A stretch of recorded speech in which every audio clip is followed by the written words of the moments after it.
BRS ప్రభుత్వ హయాంలో అధికారుల అక్రమాలపై సీఎం రేవంత్ రెడ్డి ప్రభుత్వం ఫోకస్ పెట్టింది. ఐఏఎస్ అధికారి అరవింద్ కుమార్ కు ప్రభుత్వం షాక్ ఇచ్చింది. తెలంగాణ కేబినెట్ ఆమోదం లేకుండానే కార్ రేస్ కు 50 కోట్లు విడుదల చేసిన ఐఏఎస్ అరవింద్ కుమార్ కు ప్రభుత్వం నోటీసులు జారీ చేసింది. గత ప్రభుత్వంలో మున్సిపల్ హెచ్ఎండిఏ కమిషనర్ గా పనిచేశారు అరవింద్ కుమార్. కేటీఆర్ కు అత్యంత సన్నిహితుడిగా అరవింద్ కుమార్ కు పేరుంది.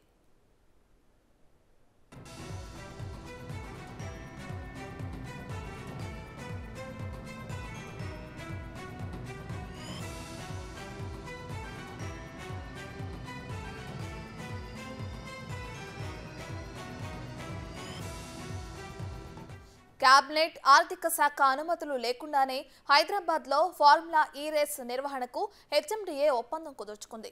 దాని నిర్వహణ కోసం 54 కోట్లు ముందస్తుగా చెల్లించేసింది. ముందస్తు నోటీసులేవి ఇవ్వకుండానే ఒప్పందాన్ని అతిక్రమించి రేస్ను రద్దు చేసినందుకు మున్సిపల్ శాఖకు లీగల్ నోటీసులు ఇస్తామంటూ ఫెడరేషన్ ఆఫ్ ఇంటర్నేషనల్ ఆటోమొబైల్స్ ప్రకటించిన నేపథ్యంలో ఈ అక్రమాలన్నీ వెలుగులోకొచ్చాయి.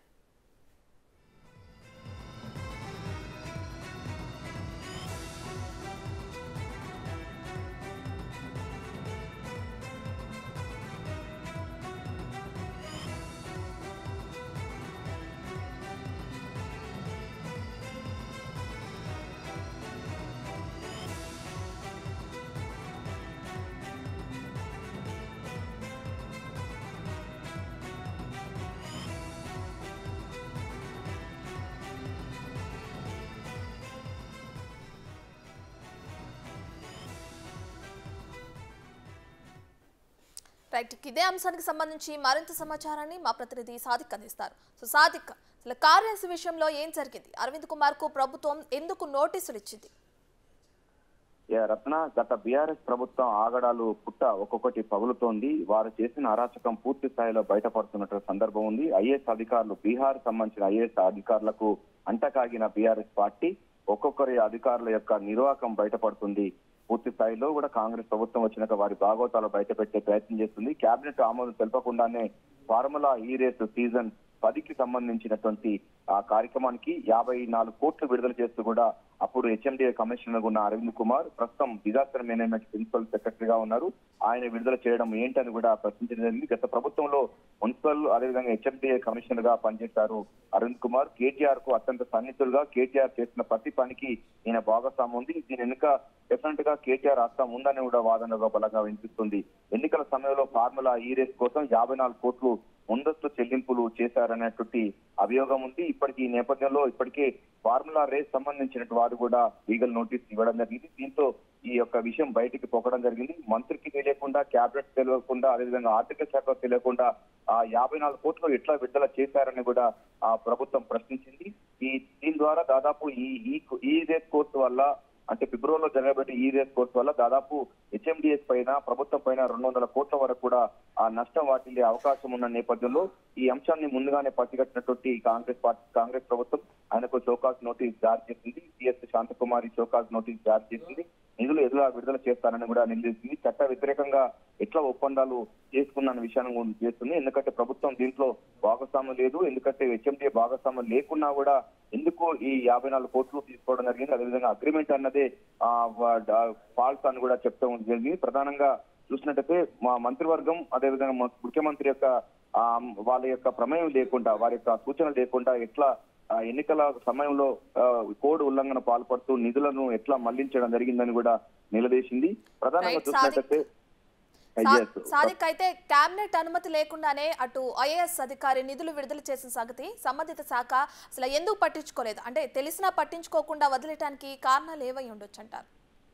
రత్న, మళ్ళీ బీఆర్ఎస్ ప్రభుత్వం వస్తుంది, మా ఆడింది ఆట పాడిందే పాట జరుగుతుందన్నటువంటి అభిప్రాయం కూడా అటు బీఆర్ఎస్ పార్టీ సంబంధించినటువంటి మంత్రులుగా ఉన్నట్టు కేటీఆర్ చూశారు. ఆయనకు అంటగాగినటువంటి అరవింద్ కుమార్ కూడా చూడడం జరిగింది. అందుకోసమే యథేచ్ఛగా ఆ ప్రభుత్వానికి, అంటే రూల్స్ విరుద్ధంగా హెచ్ఎండిఏ కమిషనర్ గా ఉన్నటువంటి అరవింద్ కుమార్ ఈ యొక్క దుస్సాహసానికి పాల్పడినట్టుగా స్పష్టంగా అర్థమవుతుంది. బీహార్ కార్డర్ చెందినటువంటి అరవింద్ కుమార్ ను మొదటి నుంచి కూడా కేటీఆర్ చాలా సన్నిహితంగా ఉండి ఆయనకు దాదాపు 3-4 శాఖలు కూడా సెక్రటరీస్ గా ఇవ్వడం జరిగింది. అటు మున్సిపల్ కమిషనర్ గా ఉన్నారు, హెచ్ఎండిఏకు ఉన్నారు, అదే INPR ఉన్నారు. దీంతో పాటుగా ఇండస్ట్రీస్ సంబంధించిన వాటికి కూడా కొంత భాగస్వామిగా ఉన్నాడు. సో కేటీఆర్ కు అత్యంత సన్నిహితుగా ఉన్నటువంటి ఈ అరవింద్ కుమార్ తాను చెప్పిందే వేదం ఉంటున్నట్టు కూడా ఆయన అనుకున్నాడు. అందుకోసం భాగంగా మళ్ళీ ఎలక్షన్ లో మళ్ళీ బీఆర్ఎస్ పార్టీ వస్తుంది. ఆ తర్వాత కూడా పూర్తి స్థాయిలో కూడా 200 కోట్లు నష్టం వాటిన ప్రభుత్వానికి నష్టం వాటినా కూడా కమిషన్లకు కక్కుర్తిపడి అగ్రిమెంట్ చేసుకున్నాను కూడా చేసింది. అసలు రత్న ఈ యొక్క విషయం చూసినట్టయితే హెచ్ఎండిఏకును ఆ ఫార్ములా రేస్ సంబంధించినటువంటి వాళ్ళు ఇది చేయాల్సిన పని, ఇది దాని ఆ యొక్క అగ్రిమెంట్ ను కాదని హెచ్ఎండిఏ తీసుకోవడం జరిగింది. ఇది చట్ట విరుద్ధమైనటువంటిది. మిగతా ప్రభుత్వం ఉండాలి, మంత్రులు ఉండాలి, ముఖ్యమంత్రి అనుమతి ఉండాలి, మంత్రివర్గం అనుమతి ఉండాలి.